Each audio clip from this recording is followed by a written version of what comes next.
The sound of Adunni's body hitting the dusty ground of Victoria Island Market echoed through the crowded Lagos marketplace like a gunshot. The blind woman's white cane clattered away as she lay sprawled between overripe tomatoes and scattered onions, her yellow Ankara dress torn at the knee.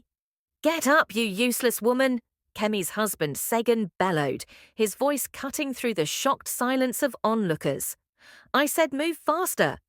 What would you do if you walked in on this domestic betrayal? Hit like if you've been betrayed and comment below where you're watching from." The crowd gasped as they witnessed this act of cruelty. Adunni, 34 years old and blind since birth, had been married to Segun for 12 years.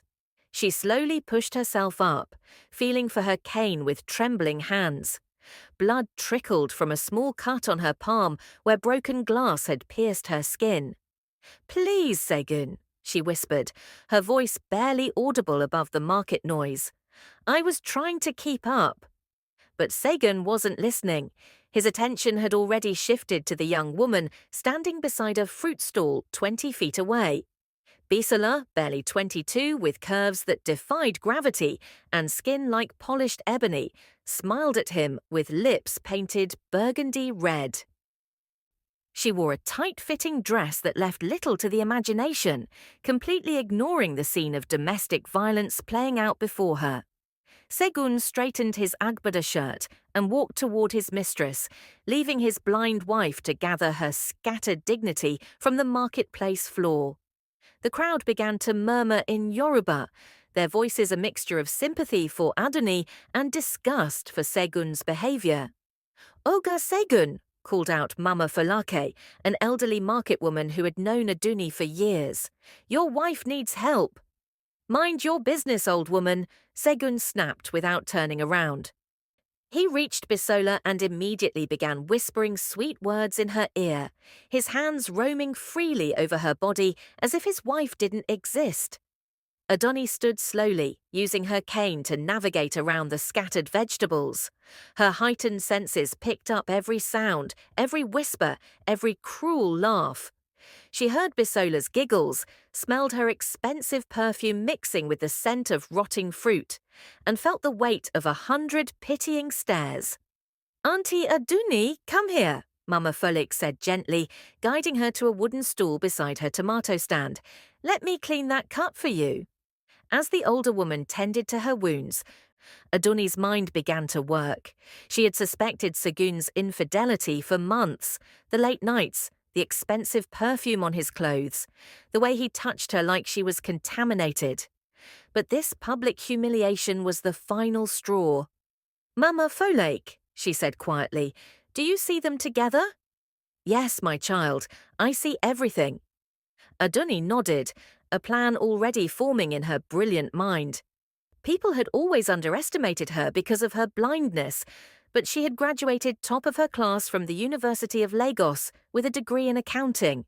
She managed their family's finances, knew every business deal, every bank account, every dirty secret. Segun owned 3 successful businesses in Lagos, a construction company, a shipping firm, and a chain of electronic stores. What he didn't know was that Adunni had been keeping meticulous records of every transaction, every bribe, every tax evasion scheme. She had been saving evidence for years, not for revenge, but for protection. Now, protection would become destruction. "Thank you, Mama," Adunni said, standing up. She called out across the market, her voice surprisingly strong. "Segun, I'm ready to go home." He looked annoyed at the interruption, but eventually walked back, Bisola clinging to his arm like a leech. "This is Bisola," he announced boldly, as if introducing his wife to his mistress was the most normal thing in the world. "She'll be joining us for dinner tonight." The marketplace fell silent. Even the flies seemed to stop buzzing. Adunni smiled, and something about that smile made Mama Folak shiver. It wasn't the smile of a broken woman, it was the smile of someone who held all the cards and was about to play her hand. "Of course," Adunni said sweetly. "I'll prepare something special." As they walked toward their Mercedes-Benz, Adunni's fingers traced over her phone hidden in her purse. She had been recording everything: Segun's abuse, his public admission of the affair, his complete disrespect. The audio file was already being uploaded to a secure cloud server, but that was just the beginning. Don't forget to like, subscribe, and turn on notifications for more gripping stories like this. What do you think happens next? Comment below. The dinner that night at their Ikoyi mansion was a masterclass in controlled fury. Adunni moved through her kitchen with the precision of a surgeon, preparing a goosey stew and pounded yam, while Segun and Bisola laughed loudly in the living room. Their 8-year-old daughter Temilola sat at the dining table, confused by the tension hanging in the air like smoke. "Mummy, why is that woman here?" Temilola asked in a whisper when Adunni served the food. "Shh, my love, go to your room and do your homework," Adunni replied, kissing her daughter's forehead.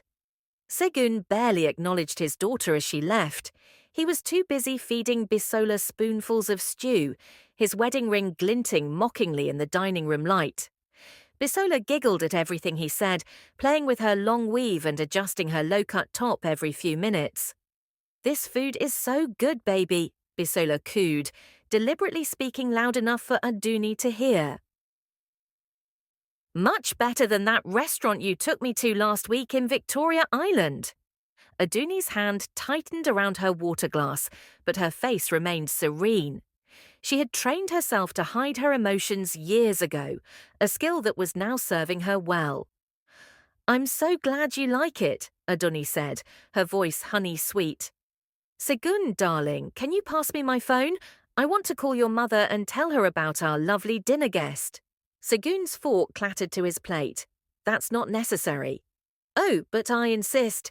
Mama Koyeda should know that her son is expanding our family circle."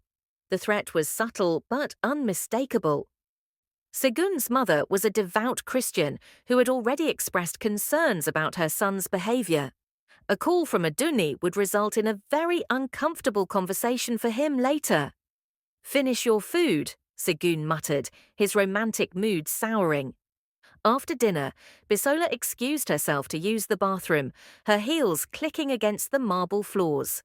The moment she left, Segun turned on his wife with the fury of a cornered animal. "Listen to me carefully," he hissed, grabbing Adunni's wrist. "You will not embarrass me in front of her again. You're lucky I keep you around at all."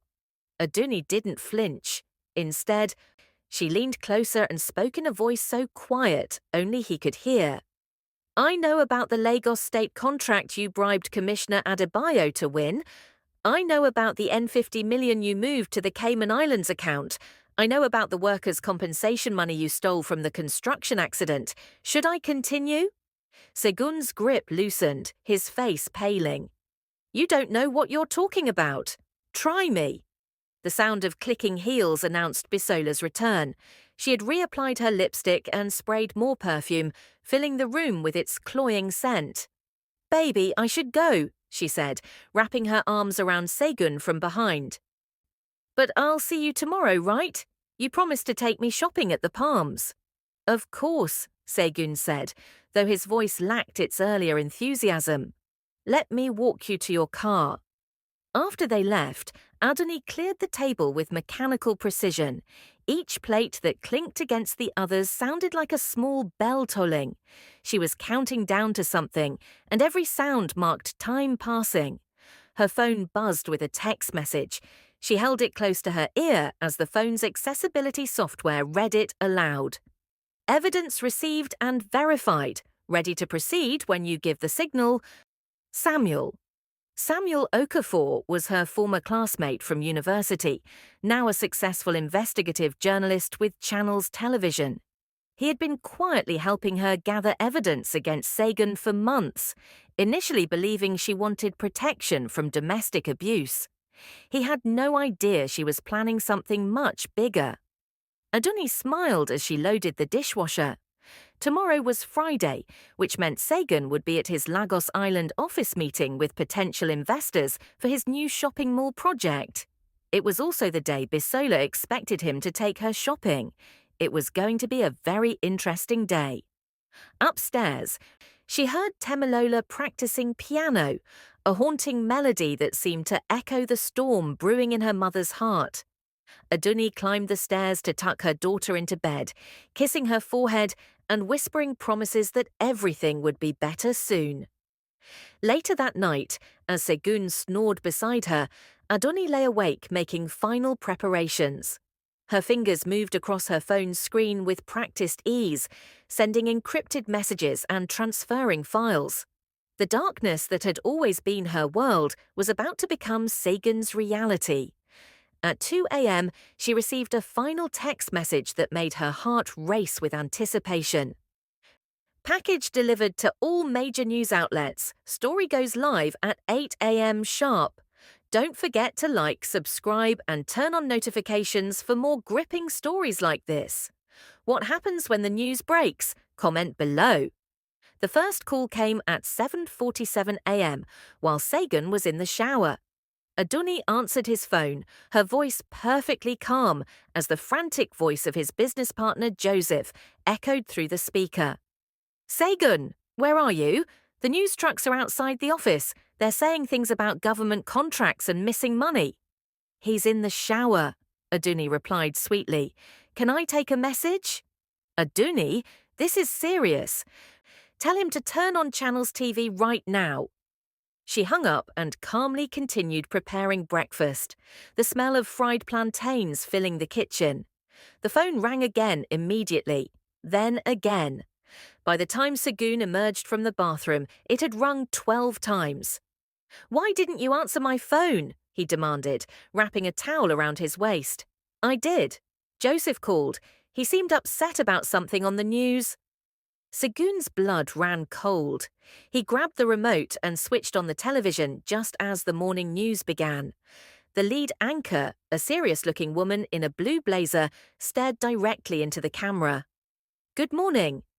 Our top story today: explosive allegations of corruption and tax evasion against prominent Lagos businessman Segun Adeyemi, owner of Adeyemi Construction Limited. According to documents obtained by this station, Mr. Adeyemi allegedly embezzled over N200 million from government contracts and workers' compensation funds. The screen filled with copies of bank statements, forged invoices, and recorded phone conversations. Segun's voice was clearly audible discussing bribes and illegal payments with government officials. No, no, no, he screamed, grabbing his phone to call his lawyer. But before he could dial, the house phone rang. Adunni answered with her usual calm demeanor. Adeyemi residence. This is Inspector General Okonkwo from the Economic and Financial Crimes Commission. We have a warrant for Mr. Segun Adeyemi's arrest. Is he home? Oh yes, he's right here watching the news. Would you like to speak with him? Segun lunged for the phone, but Adunni had already hung up. You did this, he roared, advancing on her with his fist raised. You crazy witch! How did you… The doorbell rang, followed by heavy knocking. EFCC, open the door. Through the window, Segun could see 3 black SUVs parked in their driveway. Armed officers surrounded the house. Neighbors were already gathering, some taking videos with their phones.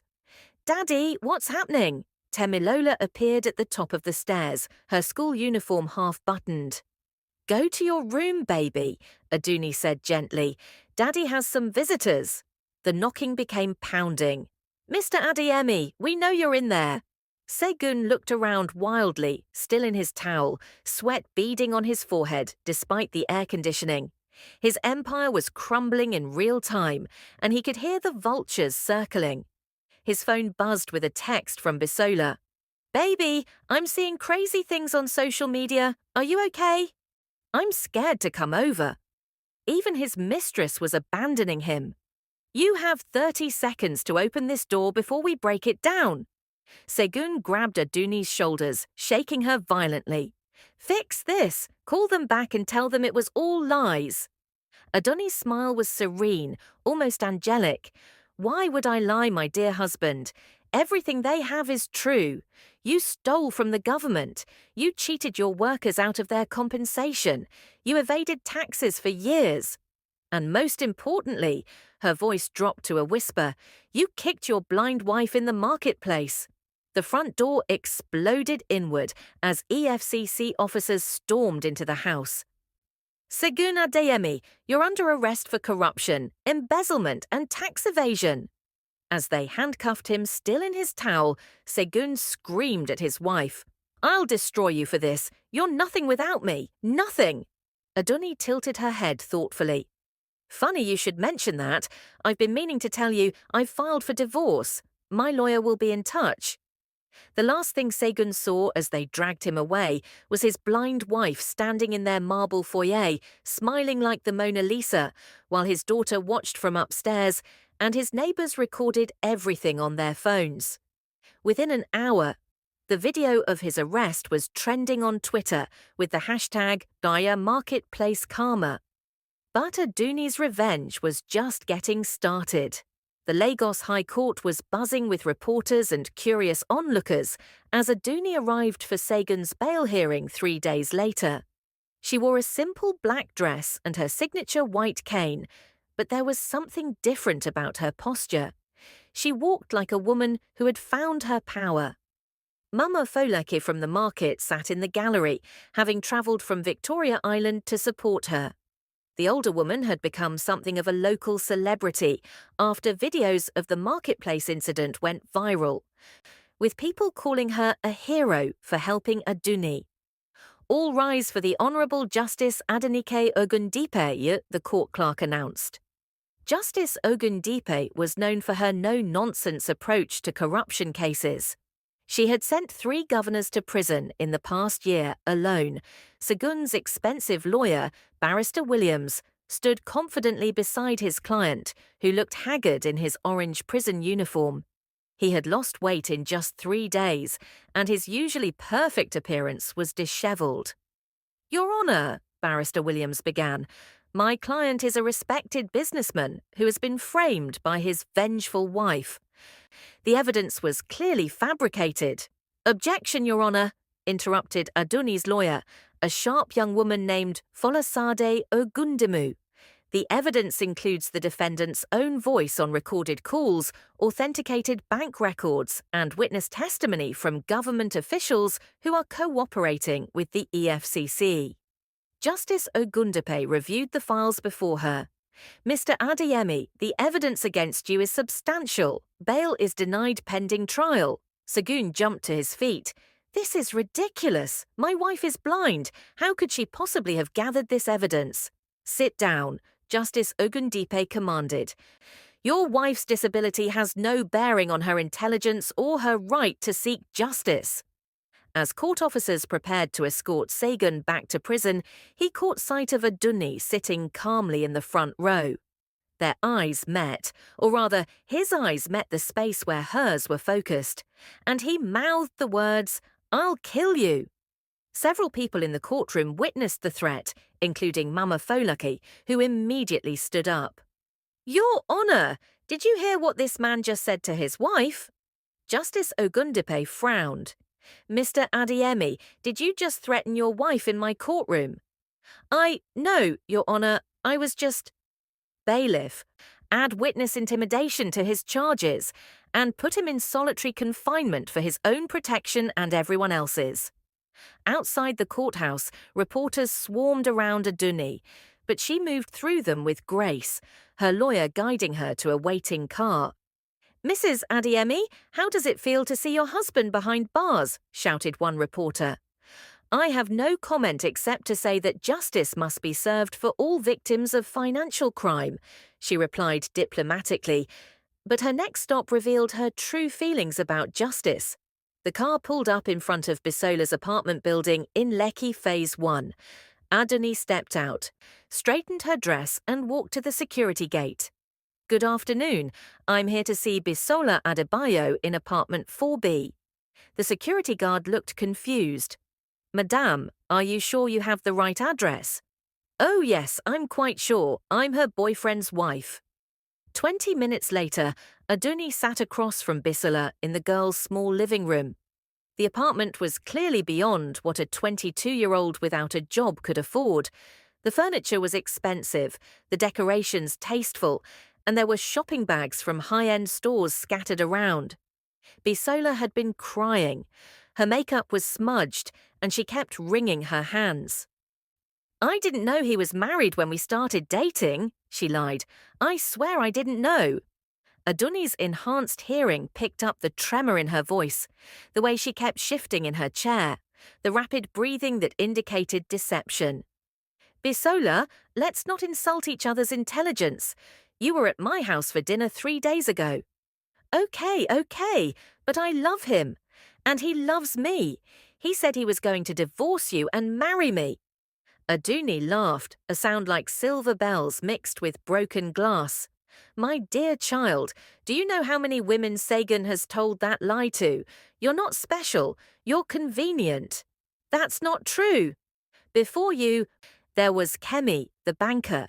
Before her, there was Shade, the fashion designer.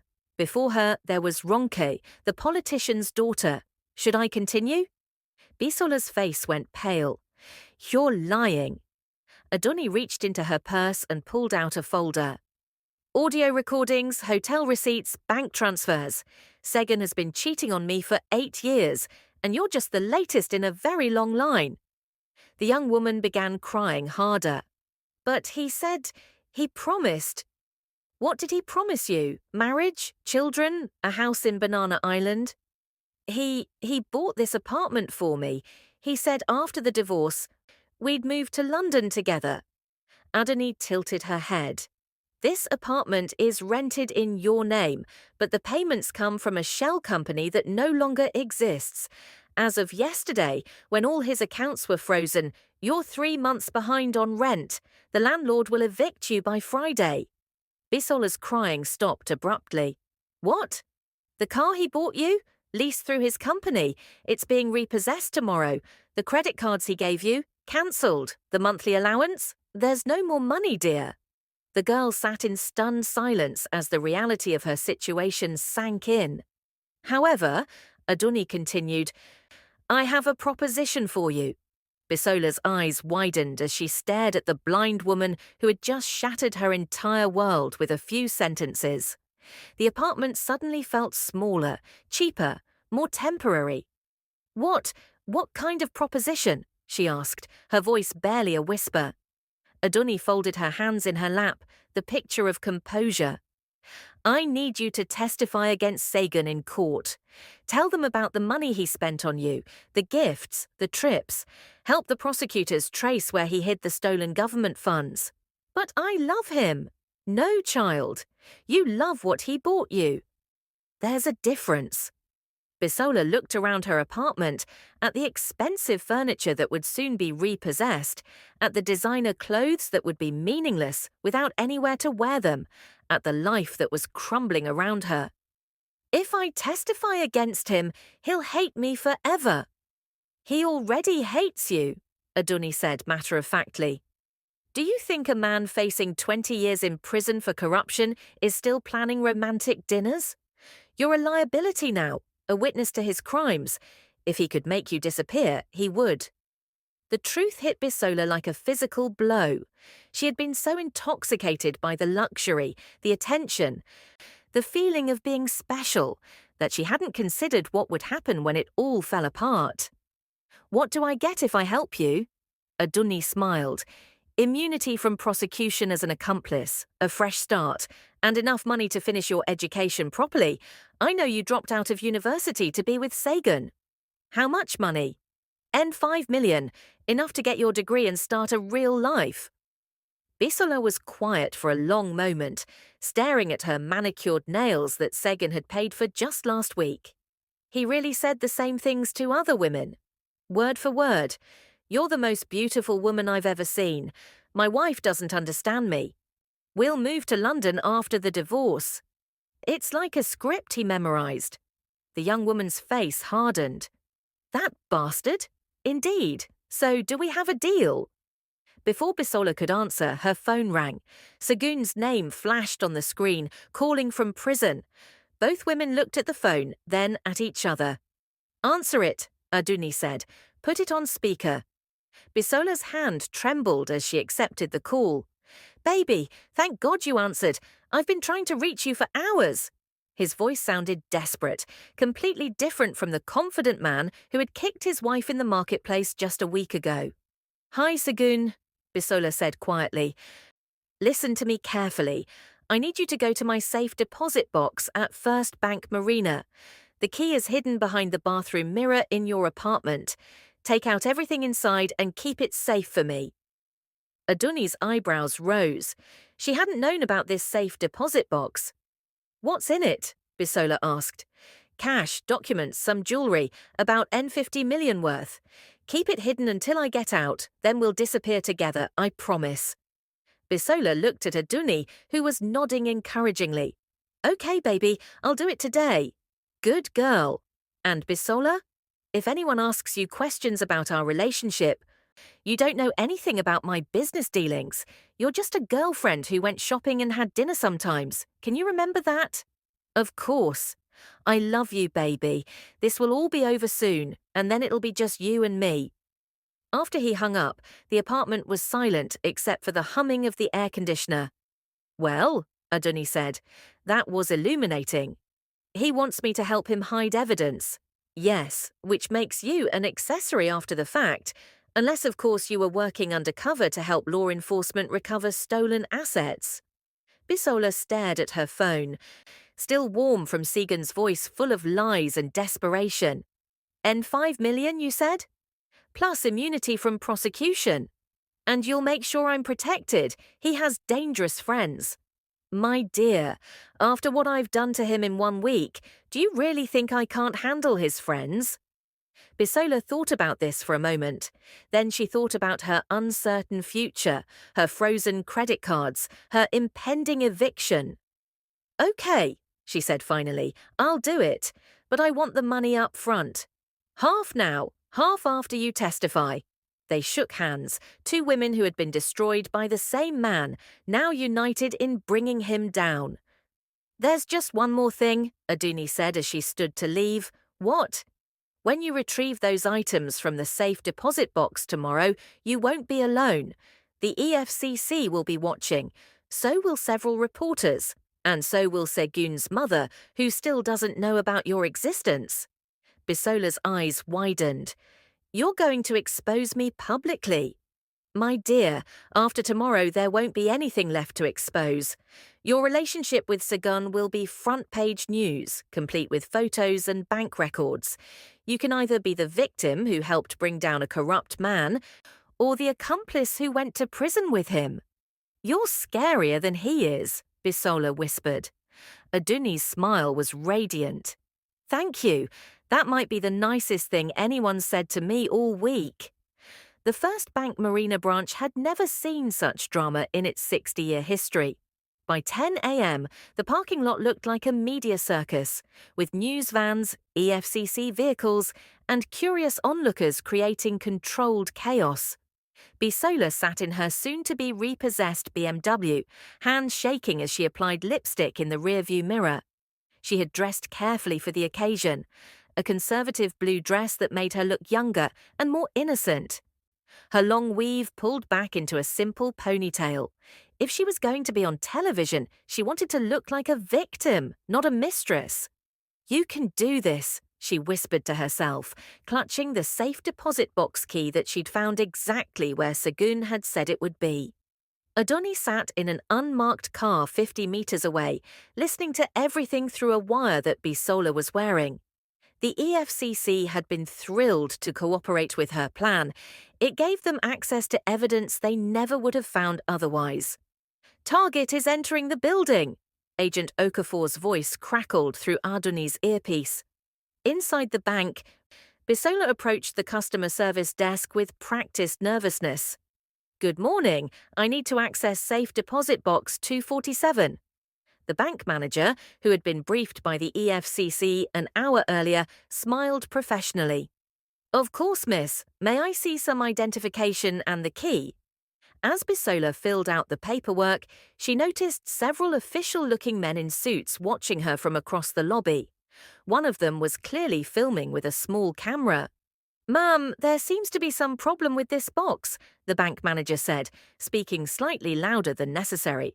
"It's registered to Mr. Segun Adeyemi, but you're not listed as an authorized user." This was the moment Adunni had been waiting for. "Oh," Bisola said, exactly as they had rehearsed. "Segun is my boyfriend. He asked me to collect some items for him while he's away on business." "And what is your relationship to Mr. Adeyemi?" "We've been together for 8 months. He takes care of me." Perfect. The admission was now on record, with multiple witnesses and cameras. The bank manager pretended to make some phone calls before finally leading Bisola to the vault. The EFCC agents followed at a discreet distance, their own cameras recording everything. Safe deposit box 247 was larger than most, big enough to hold briefcases. When it was opened, even Bisola gasped. Stacks of cash in different currencies filled most of the space: naira, dollars, pounds, and euros. There were also several USB drives, a collection of expensive watches, and documents in sealed envelopes. "Jesus," Bisola whispered, forgetting that she was being recorded. But the most shocking discovery was a leather notebook filled with handwritten names, dates, and amounts. It was Segun's personal record of every bribe he had paid and received over the past 10 years, including the names of government officials, judges, and police commissioners. "Ma'am, I'm afraid I need to call the authorities," the bank manager announced. "This appears to be evidence in an ongoing criminal investigation." "But Segun said," Bisola began, then stopped as EFCC agents stepped into the vault. "Miss Adebayo, you're not under arrest, but we need you to come with us for questioning." As they escorted her out of the bank, the media frenzy exploded. Cameras flashed, reporters shouted questions, and someone live-streamed the entire scene on Instagram. "Miss Adebayo, how long have you known Mr. Adeyemi? Did you know about the corruption? Are you pregnant with his child?" That last question came from a particularly aggressive blogger, and it made Bisola stumble. In the crowd, she caught sight of an elderly woman in traditional Yoruba attire, watching her with undisguised disgust. Mama Koyede, Segun's mother, had arrived. The old woman pushed through the crowd with the determination of someone who had given birth to 8 children and buried 3 husbands. When she reached Bisola, she grabbed the young woman's arm with surprising strength. "So you are the prostitute who destroyed my son's marriage." "Ma, I didn't know he was married." "Liar!" Mama Koyede's voice carried across the parking lot. "You think I am stupid? You collected money from him. You lived in the house he rented for you. You were in his wife's kitchen eating food like a shameless goat." The crowd pressed closer, phones recording every moment of the confrontation. "Ma, please let me explain." "Explain what? That you are a home wrecker? That you helped my son steal money from poor people? That you destroyed a good woman who never did anything wrong?" Bisola began to cry, overwhelmed by the situation she had walked into. "I loved him," she sobbed. "Love?" Mama Koyede laughed bitterly. "You loved his money. You loved his lies. You loved being a big woman in a small apartment. But did you love him when he was kicking his blind wife in the market like an animal?" The old woman's words cut through Bisola like a sword. For the first time, she truly understood what she had been part of. "From this day forward," Mama Koyede announced to the crowd, "this girl is nothing to my family. My son made his choice, and now he will face the consequences. But she pointed at Bisola. "She will face the judgment of God and the community." As EFCC agents finally managed to separate them and get Bisola into a vehicle, Mama Koyede turned to the cameras. "My daughter-in-law Adunni is a good woman who suffered in silence for too long. Any man who kicks a blind woman in public deserves whatever punishment he receives. I raised my son better than this, but he chose evil over good." In her car 50 meters away, Adunni smiled as she listened to the live news coverage. Segun's own mother had just disowned him on national television while expressing support for his wife. The revolution was complete. Prison had not been kind to Segun Adeyemi. In just 2 weeks behind bars, the once powerful businessman looked like a shadow of his former self. His expensive suits had been replaced with orange prison uniforms, his perfectly groomed appearance was now unkempt, and the confidence that had carried him through years of corruption had evaporated.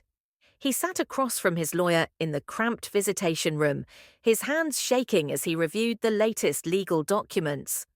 "The prosecution has everything," Barrister Williams said grimly.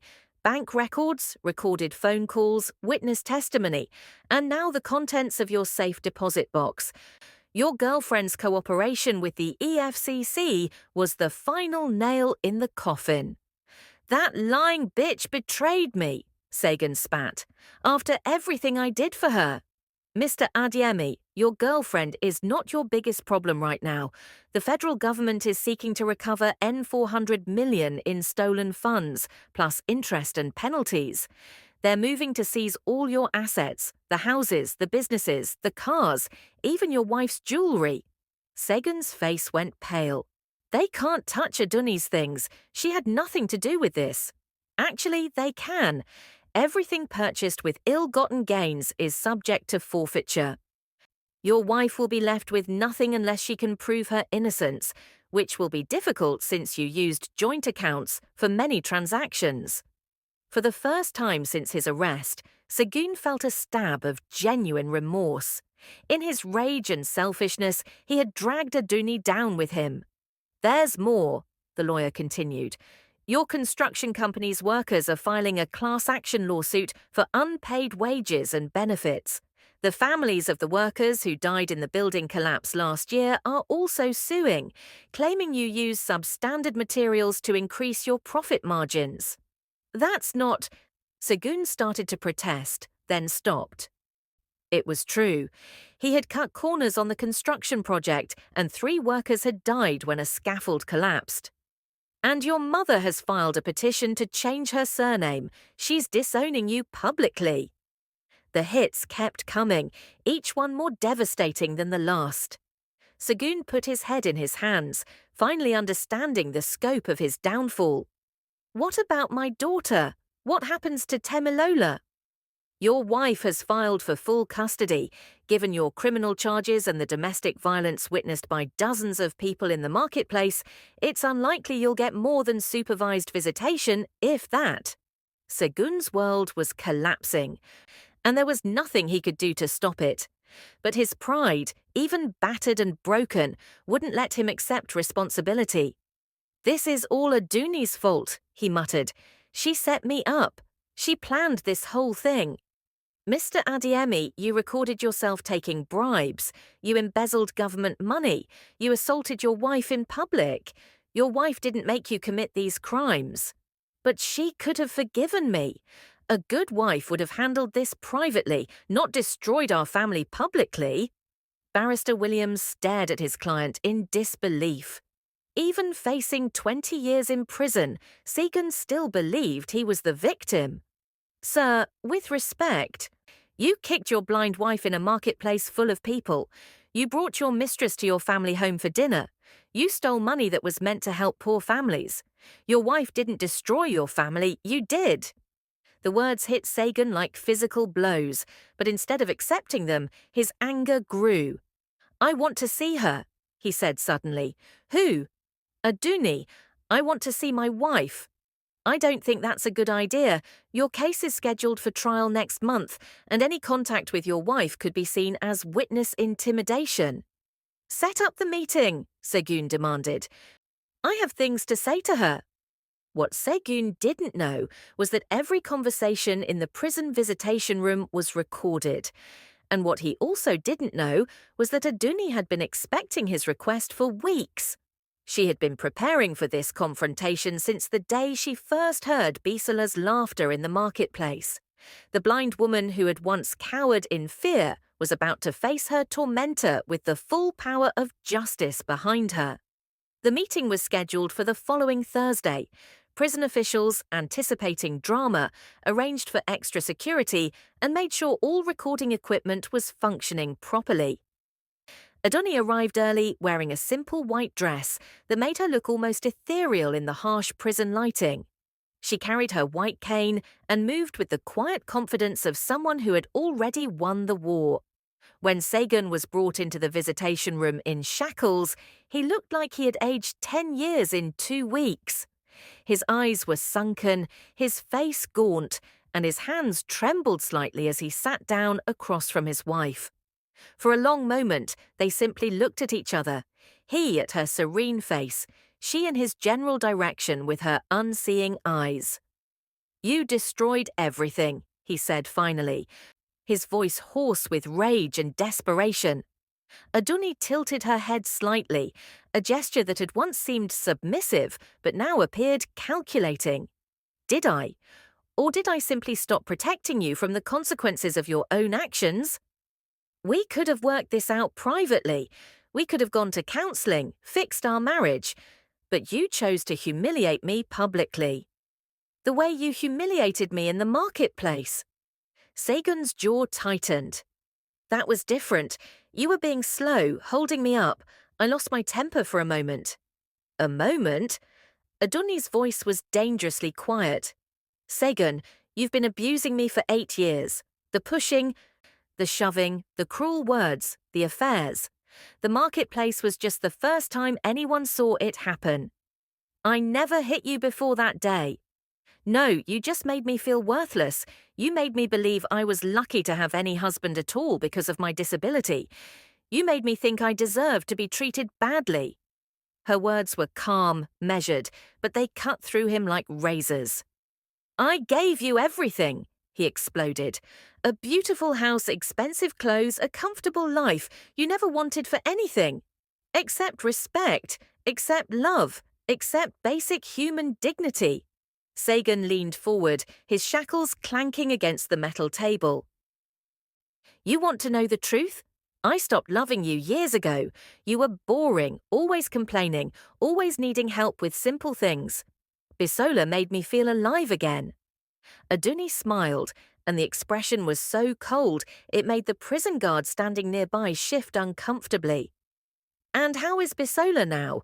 Last I heard she was back in university, studying law. Apparently she wants to prosecute financial crimes after she graduates. She sends me thank you cards." Segun's face went white. "You're lying. She testified against you for 6 hours yesterday. The recording will be played at your trial.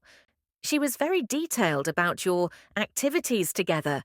The prosecutors were particularly interested in the apartment in Dubai that you bought with stolen money." "There is no apartment in Dubai."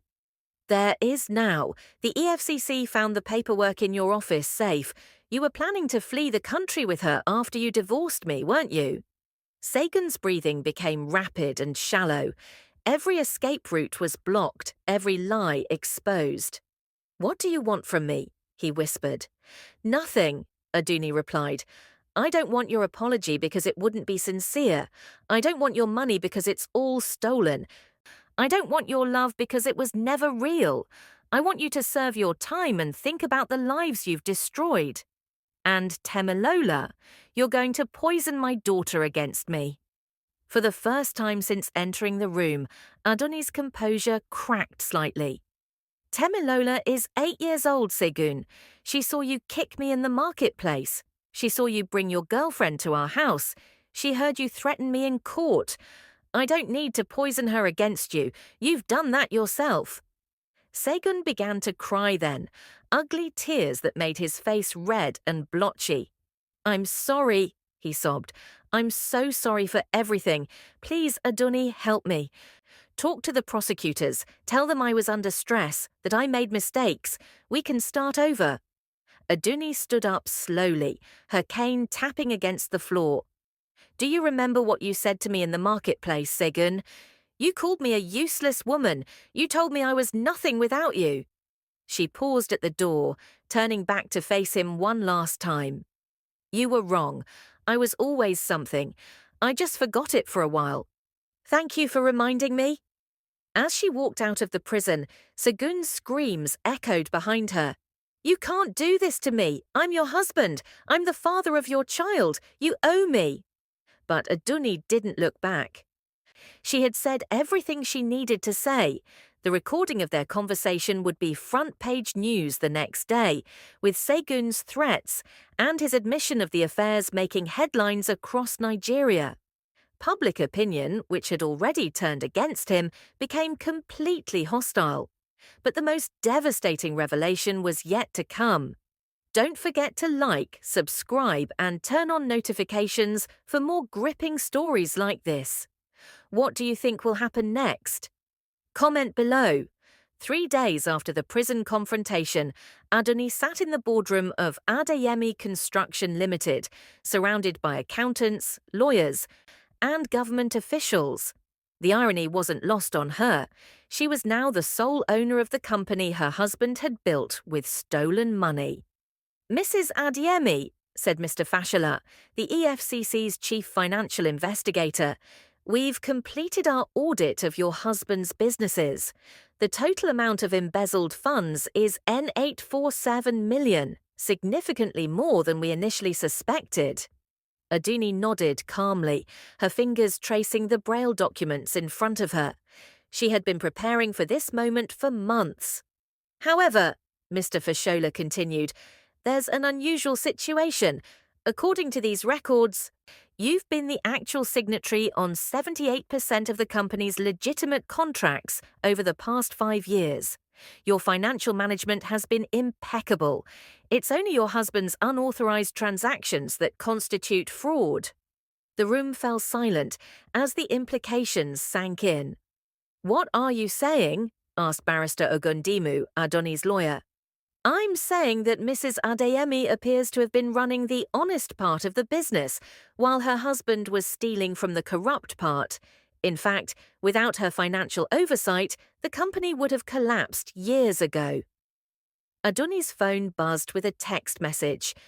The accessibility software read it aloud. Temilola's school called. Some children are teasing her about her father. She's in the nurse's office. Gentlemen, I need to leave, Adunni said, standing abruptly. We can continue this discussion tomorrow. But, Mrs. Adeyemi, we need to discuss the asset forfeiture proceedings. Tomorrow. Her tone brooked no argument. Every man in the room recognized the voice of someone who had been underestimated for too long and was done being patient. At Temilola's school, Adunni found her daughter sitting quietly in the nurse's office, her school uniform wrinkled and her eyes red from crying. Mama! Temilola's voice was small and confused. I'm here, baby. Adunni knelt down and gathered her daughter in her arms. The children are saying Daddy is a thief. They're saying he's in prison because he's a bad man. Is it true? This was the conversation Adunni had been dreading. How do you explain to an 8-year-old that her father is a criminal without destroying her entire sense of security? Your daddy made some very bad choices, she said carefully. He took money that didn't belong to him, and he hurt people. That's why he's in prison. But he's still my daddy. Yes, he is, and you can still love him. But loving someone doesn't mean we ignore the bad things they do. Will I ever see him again? Adunni's heart broke a little. Despite everything Segun had done, Temilola still loved her father. Maybe someday, when you're older and he's served his punishment, but for now, it's just you and me. Are we going to be poor now? Aisha's mother said we'll have to live on the street because all our money is stolen. The cruelty of adults never ceased to amaze Adunni. Using an 8-year-old child to spread gossip was particularly vicious. No, baby, we're not going to be poor. Mama has been working very hard to make sure we'll be okay. That afternoon, Adunni made a decision that would shock everyone who thought they understood her story. She called a press conference. The Lagos Continental Hotel's ballroom was packed with reporters, government officials, and curious onlookers. Adunni walked to the podium with Temilola beside her, both wearing matching white dresses. Good afternoon, she began, her voice carrying clearly through the microphone. I am Adunni Adeyemi, and this is my daughter Temilola. We are here today to set the record straight about several matters. The room buzzed with anticipation. First, I want to address the assumption that I was an ignorant victim of my husband's crimes. This is incorrect. I have a first-class degree in accounting from the University of Lagos and an MBA from London Business School. I have been the financial director of Adeyemi Construction Limited for 8 years. Murmurs rippled through the crowd. This was not the helpless blind woman they had expected. Second, I want to clarify my role in exposing my husband's corruption. I did not act out of revenge, though many have characterized it that way. I acted out of civic duty. When I realized the extent of his theft from government projects meant to help poor families, I knew I had to act. Mrs. Adeyemi, called out a reporter, why didn't you report his crimes earlier? Because I was afraid, she answered honestly. I was emotionally abused and manipulated into believing that my disability made me dependent on him. It took public humiliation in the marketplace for me to realize that I was stronger than he ever wanted me to believe. What will happen to your daughter now? Adunni placed a protective hand on Temilola's shoulder. My daughter and I will be fine. The government has agreed to allow me to purchase the legitimate assets of my husband's companies at fair market value. I will be restructuring the business to focus on affordable housing for low-income families, the same people my husband stole from. The announcement sent shockwaves through the room. Furthermore, I am establishing the Temilola Foundation, which will provide scholarships for disabled children and support for women escaping domestic abuse. The foundation will be funded by the profits from our construction projects. Mrs. Adeyemi, are you saying you're going from victim to businesswoman overnight? Adunni smiled, and for the first time in months, it was a genuinely warm expression. I was never just a victim. I was always a businesswoman. I just let someone convince me otherwise for a while. After the press conference, as Adunni and Temilola walked to their car, a reporter approached them. Mrs. Adeyemi, one more question. Do you feel guilty about destroying your husband's life? Adunni paused, considering the question seriously. I didn't destroy my husband's life. He destroyed it himself with his choices. I simply stopped enabling him to destroy other people's lives in the process. Mama, Temilola said quietly as they drove home, are you famous now? I suppose I am, baby. Good. Maybe now people will stop calling me the thief's daughter. What will they call you instead? Temilola thought for a moment, then smiled. The brave woman's daughter. Adunni laughed, a sound of pure joy that filled their car and marked the beginning of their new life. But Segun wasn't done fighting. From his prison cell, he was planning one final act of spite that would test Adunni's resolve like never before. The call came at 3 a.m. on a rainy Wednesday morning. Adunni's phone rang with the harsh tone she had set for unknown numbers, immediately waking her from deep sleep. Mrs. Adeyemi? This is Deputy Superintendent Okafor from Kirikiri Maximum Security Prison. There's been an incident involving your husband. Adunni sat up in bed, her heart racing.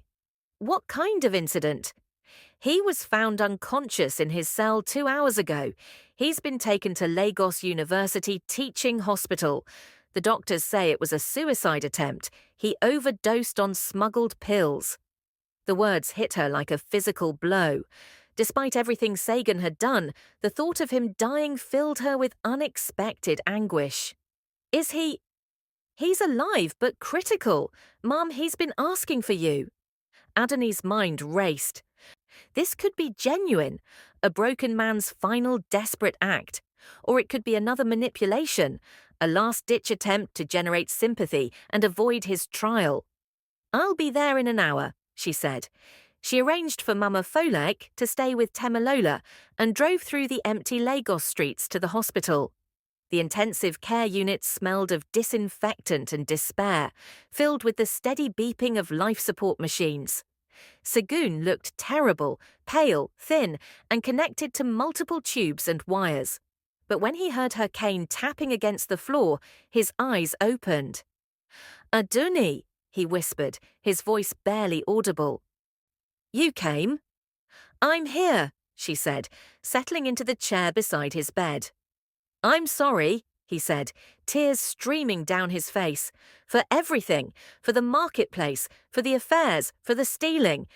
I'm sorry for being such a terrible husband and father."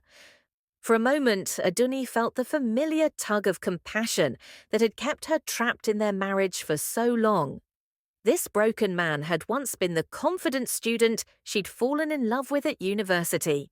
"Why, Segun, why did you take those pills?" "Because I couldn't face it anymore. The trial, the shame, watching you move on without me. You're better off with me dead." "Don't say that. Temilola needs her father even if he's in prison. She hates me. Everyone hates me. Even my own mother won't take my calls." Adunni reached out and took his hand, feeling how cold and fragile it was. "I don't hate you," she said quietly. "I hate what you did, but I don't hate you. Really. Really. We were happy once, remember? Before the money, before the power went to your head. You were a good man once." Segun squeezed her hand weakly. "If I survive this, if I go to prison for 20 years, will you wait for me? Will you give us another chance?" The question hung in the air between them, like a bridge she could either cross or burn. "Segun, please, Adunni, I know I don't deserve it, but please, I'll change, I promise. I'll be the husband you always needed." This was the moment she had been unconsciously preparing for since the day she decided to expose him, the moment when his vulnerability would appeal to her compassion and try to drag her back into the cycle of abuse and manipulation. "You want me to wait 20 years for you? I know it's a lot to ask. While you were having affairs and calling me useless, did you expect me to wait patiently at home?" "That was different. I was confused, under pressure. When you kicked me in the marketplace, were you thinking about how much you loved me and wanted me to wait for you?" Segun's grip on her hand loosened. "Adunni, please. When you brought Bisola to our house and made me serve her dinner, was that the action of a man who deserved a second chance?" "I made mistakes. No, Segun. Mistakes are accidental. Everything you did was a choice. You chose to steal. You chose to cheat. You chose to abuse me. You chose to humiliate me publicly."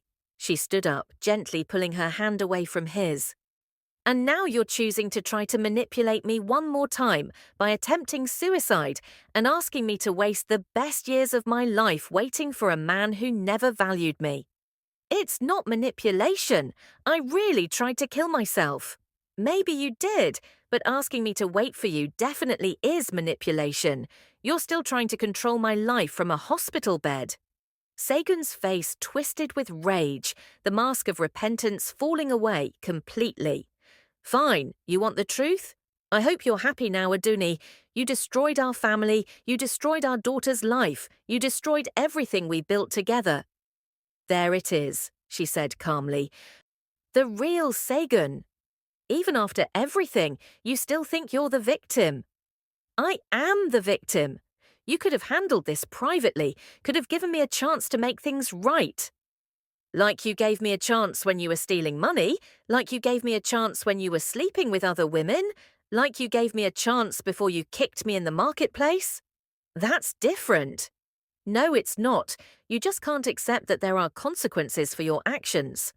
A nurse entered the room, checking Segun's monitors and adjusting his IV. "I'm sorry," she said to Adunni, "but visiting hours are almost over." "I was just leaving," Adunni replied. "Wait," Segun called out desperately. "What about Temilola? What are you going to tell her about this?" Adunni paused at the door. "I'm going to tell her the truth, that her father is sick and needs help, but that doesn't excuse the things he did wrong. And I'm going to teach her that she never has to accept being treated badly by anyone, no matter how much they claim to love her." "You're poisoning her against me." "No, Segun, I'm teaching her to have self-respect, something I should have learned much earlier."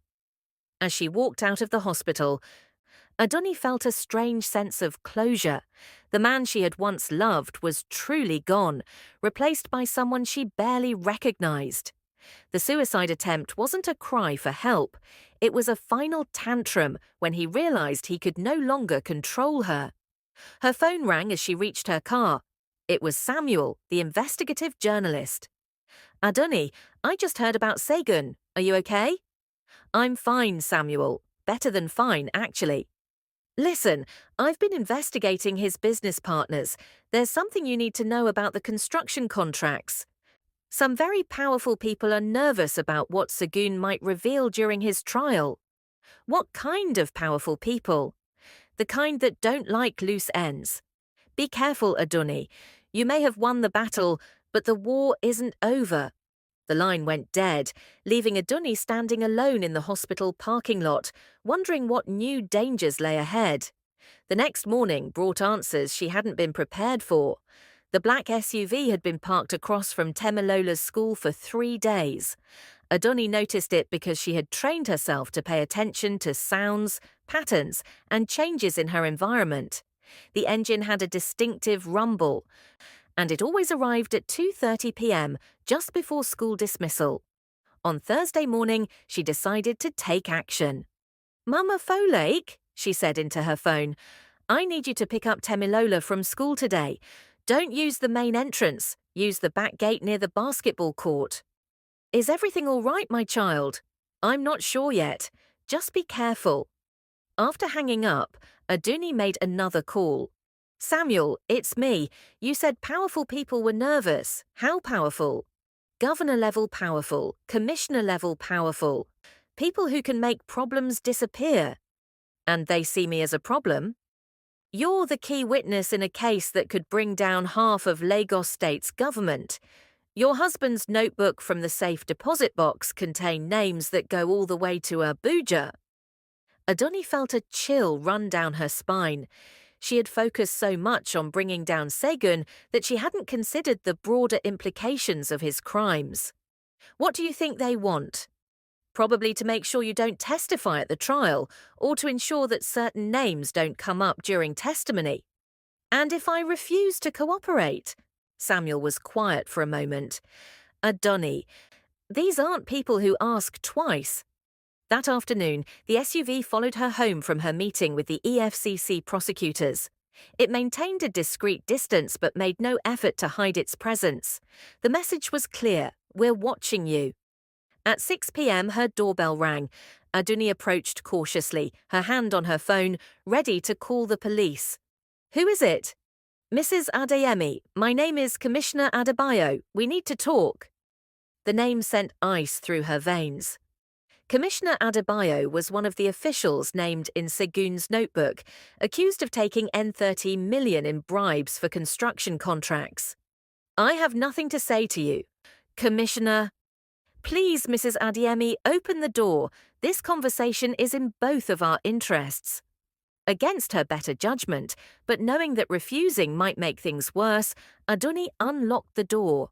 Commissioner Adebayo entered with 2 other men, large, silent men who looked like they solved problems with violence.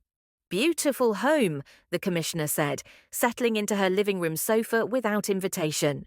"Your daughter has good taste in decorating." The threat was subtle but unmistakable. "What do you want?" Adunni asked, remaining standing. "I want to help you understand your situation.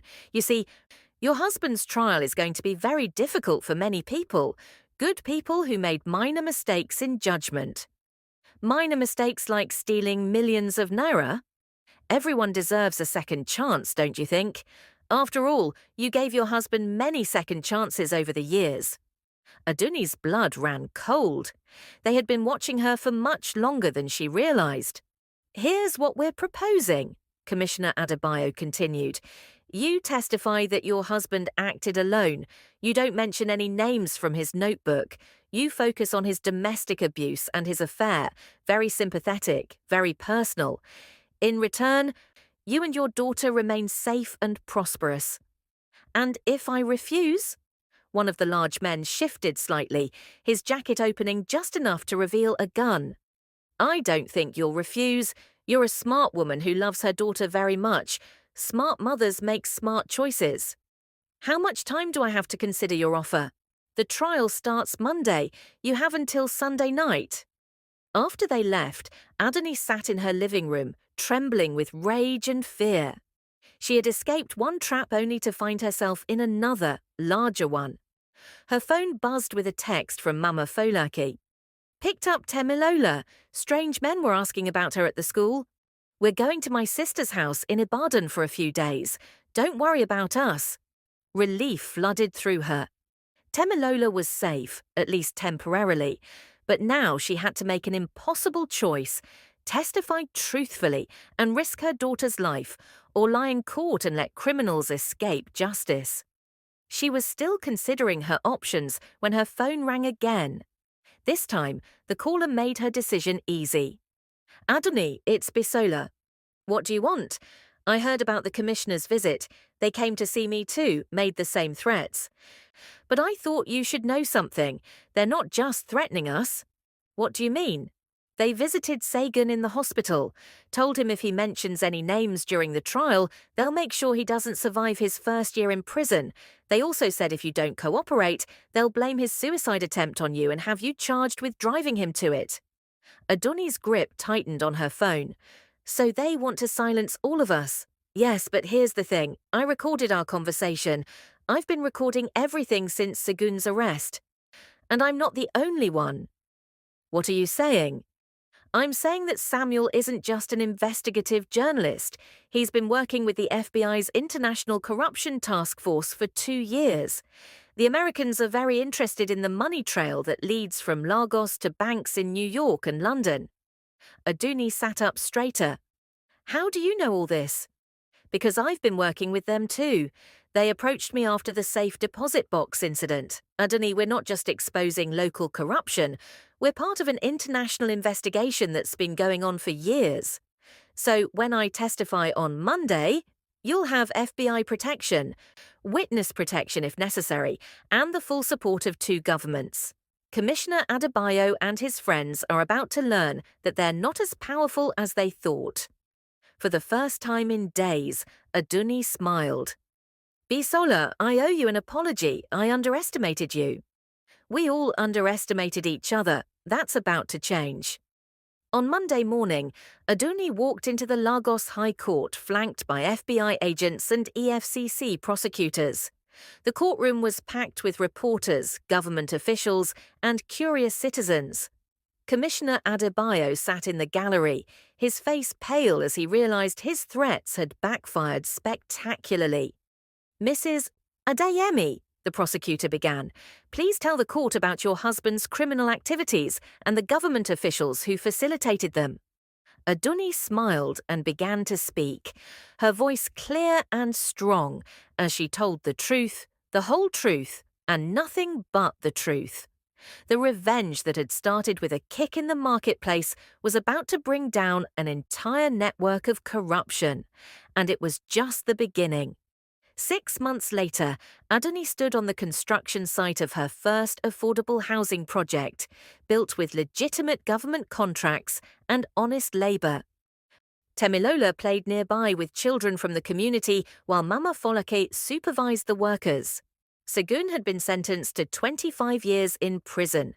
Commissioner Adebayo got 30. 15 other officials received sentences ranging from 5 to 20 years.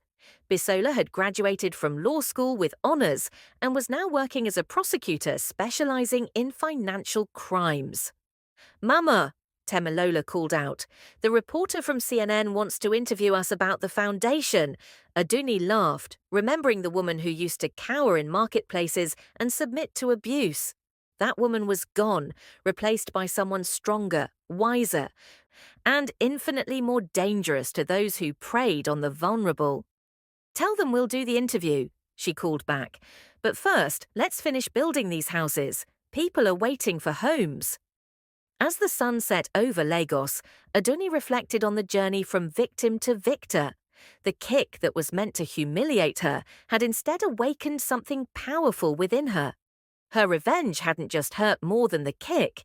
It had transformed an entire system, and she was just getting started. Don't forget to like, subscribe, and turn on notifications for more incredible stories like this.